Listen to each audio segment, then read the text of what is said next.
35. Kemiripan. Sepagi ini, Andrew sudah berkunjung ke rumah papa dan mama. Apa mungkin dia biasanya melakukan hal seperti ini? Ternyata, walaupun aku dan dia tidak berjodoh, dirinya masih tetap menjalin silaturahim dengan orang tuaku. Selama ini, aku berpikir kalau dia hanya dekat dengan Kak Ratu karena ingin bertanya tentang diriku. Ternyata aku salah, karena kenyataannya sekarang dia bersikap seolah-olah bukan sebagai tamu di rumah ini. Satu hal lagi yang membuatku heran, dia langsung menggendong Bagas, lalu mereka menuju meja makan. Aku tidak habis pikir, kenapa Bagas secepat itu dekat dengan orang yang baru dia kenal. Biasanya, dia tidak pernah bersikap seperti itu terhadap orang lain. Apa mungkin Bagas merasa sedang bersama papanya jika berada di dekat Andrew? Aku juga tidak mengerti. Entah kenapa setelah aku perhatikan, Andrew ada kemiripan dengan Mas Bimo. Apa mungkin ini hanya perasaanku saja? Dulu, aku merasa kalau Mas Bimo mirip dengan suami Bu Dewi karena aku berharap ingin jadi menantunya. Aku berpikiran seperti itu karena ibu mertua selalu berbuat jahat. Jadi, aku merindukan sosok seorang ibu yang baik. Sekarang, aku justru melihat bayangan Mas Bimo dalam diri Andrew. Aku dengan yakin mengatakan itu karena senyuman mereka benar-benar sangat mirip. Mungkin jika aku makin sering bertemu dengannya, aku akan sulit untuk melupakan Mas Bimo. Kenapa bengong, Klah? Yuk sarapan. Bang Revan membuyarkan lemunanku. Tadi kan belum sarapan di rumah. Iya bang. Aku dan Bang Revan pun menuju meja makan. Sungguh, ini pemandangan yang sangat langka.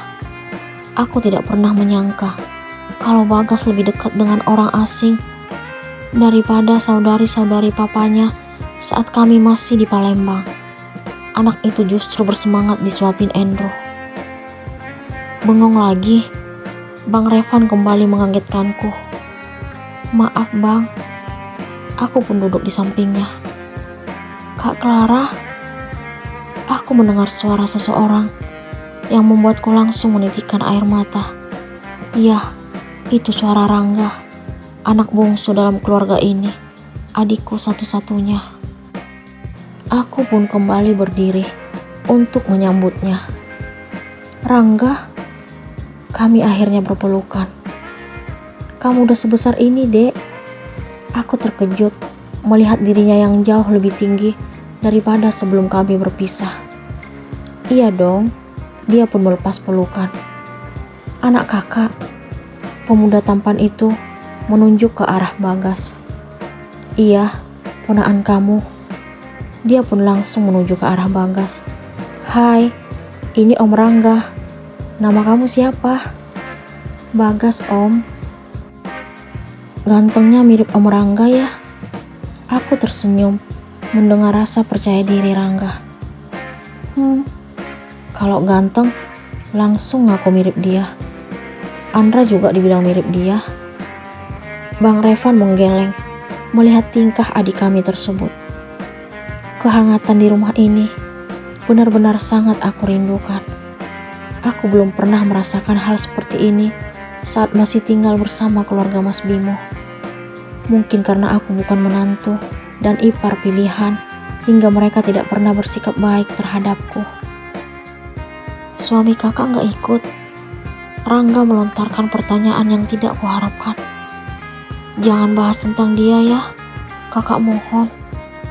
Aku tidak ingin berbicara tentang Mas Bimo saat ini. Apalagi mengingat kemarahan papa tadi. Tiba-tiba, Andrew memandang ke arahku. Entah kenapa aku tidak kuasa melihat tatapan itu. Semenjak kami tiba di kota ini, dia lebih banyak diam. Padahal saat pertama kali bertemu di Palembang, dia masih banyak bicara. Aku tidak mengerti kenapa dia bersikap seperti itu. Apa mungkin dirinya sungkan terhadap keluargaku? Dia bersikap seolah-olah hanya ingin dekat dengan Bagas. Terbukti sejak tiba di rumah ini tadi, dia tidak berkata sepatah kata pun kepadaku. Mungkin lebih baik seperti itu. Jadi, aku tidak perlu memintanya menjauhi diriku yang masih berstatus sebagai istri Mas Bimo.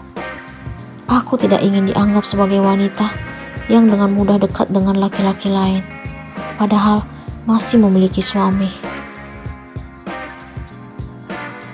Ternyata papa serius dengan kemarahannya. 2 hari berada di rumah ini, beliau tidak memberikan respon jika aku mengajaknya berbicara. Orang tua itu seolah-olah tidak melihat keberadaanku. Namun, aku tetap bersyukur karena beliau dekat dengan Bagas. Tidak masalah jika papa tidak menganggapku saat ini. Yang penting beliau menunjukkan kasih sayangnya terhadap Bagas. Akhirnya, anakku itu merasakan kasih sayang dari seorang kakek. Selama ini, dia tidak mendapatkannya dari bapak mertua. Kamu yang sabar ya sayang. Mama yakin kalau papa kamu pasti akan menerima kamu kembali. Terbukti beliau sayang banget sama Bagas. Sepertinya mama berusaha meyakinkanku. Iya mah, Kela tahu kalau papa orang baik. Aku percaya kalau suatu saat nanti pintu hati papa akan terbuka untukku. Walaupun sikap papa seperti itu, aku tetap bersemangat karena dapat melihat beliau setiap hari. Aku tidak merasa menyesal karena telah meninggalkan Mas Bimo dan keluarganya. Ternyata aku jauh lebih bahagia saat tinggal bersama orang tuaku. Setelah makan malam, Bagas langsung menghampiri papa ke ruang TV. Dia mengajak orang tua itu bermain. Dia dengan bangga menunjukkan mainan baru yang Andrew beli tadi sore. Dia benar-benar beruntung dikelilingi orang-orang baik. Setelah tiba di kota ini, dia tidak terlalu bertanya tentang Mas Bimo. Hanya sekali saja dia berkata ingin bertemu dengan papanya. Aku berusaha memberikan alasan yang dapat dia pahami. Aku mengaku kalau Mas Bimo sedang meminta kami untuk tidak menghubunginya karena sibuk mengurus ibu mertua yang sedang sakit. Nenek sakit ya mah? Tanya Bagas kemarin. Iya sayang, jadi papa harus jagain nenek. Oh ya udah, Bagas nanti main sama Om Baik aja. Dia memanggil Andrew dengan sebutan itu. Kenapa Bagas suka main sama Om Andrew? Tanyaku penasaran. Aku ingin tahu kenapa dia secepat itu akrab dengan Andrew. Om Baik kan mirip papa. Ternyata bukan hanya aku yang berpikir kalau Andrew mirip Mas Bimo. Terbukti Bagas juga mengatakan hal yang sama. Aku yakin mungkin karena kemiripan yang dia katakan membuat dirinya tidak merasa asing saat bersama Andrew.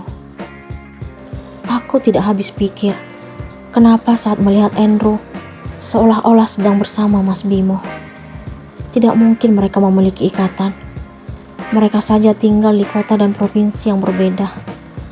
Bisa saja aku dan Bagas berpikiran yang sama karena kami merindukan Mas Bimo. Kamu pikirin apa sih, Kela? Mama mengagetkanku. Saat ini kami sedang duduk berdua di teras depan rumah. Enggak ada, Mah. Aku terpaksa berbohong karena tidak mungkin mengatakan yang sebenarnya tentang Mas Bimo. Apa suamimu masih menghubungimu? Itu enggak mungkin, Mah. Karena Kela udah ganti nomor HP dan semua akun sosmed. Apa kamu serius akan berpisah dengannya? Itu bukan pertanyaan, Mah. Bukankah papa dan mama berharap agar Kela berpisah dengannya? Aku bingung kenapa mama melontarkan pertanyaan seperti itu. Itu memang benar, tapi mama masih punya hati. Mama gak mau melihat kamu sedih. Apa menurut mama Kela terlihat sedih? Aku ingin tahu seperti apa penilaian mama terhadapku setelah tiba di rumah ini. Mama lihat sih enggak, tapi mama gak tahu perasaanmu yang sebenarnya. Kenyataannya, Kela memang gak sedih, Mah. Kela justru bahagia karena mama masih bersedia menerima Kela sebagai anak. Ya, walaupun papa tidak melakukan hal yang sama dengan mama, kamu tetap anak mama. Bagaimana mungkin mama tidak menerima kamu? Mama mengusap pipiku. Terima kasih, Ma. Iya, sayang. Oh ya, mama boleh nanya sesuatu? Mau nanya apa, Ma? Apa yang membuatmu ingin pisah dengan suamimu?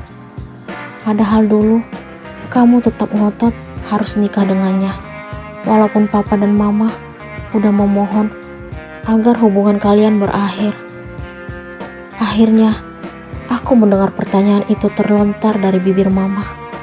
Lebih baik aku tidak menceritakan perselingkuhan Mas Bimo. Mungkin alasan yang lebih meyakinkan adalah karena laki-laki itu lebih memilih berpihak pada keluarganya walaupun sangat sering menyakitiku. Kelak udah gak ada kecocokan dengan dia dan keluarganya, mah. Kenapa baru sekarang? Apa sebelumnya kamu tidak merasakan hal yang sama? Ternyata mama belum puas dengan jawabanku. Saat aku masih berpikir akan memberikan jawaban apa kepada mama, sebuah mobil memasuki halaman rumah. Sebelumnya, aku tidak pernah melihat kendaraan roda 4 itu. Aku sangat mengenal mobil Bang Revan, Rangga, dan Endro. Siapa gerangan tamu yang berkunjung? Siapa tamu yang berkunjung ke rumah orang tua Clara?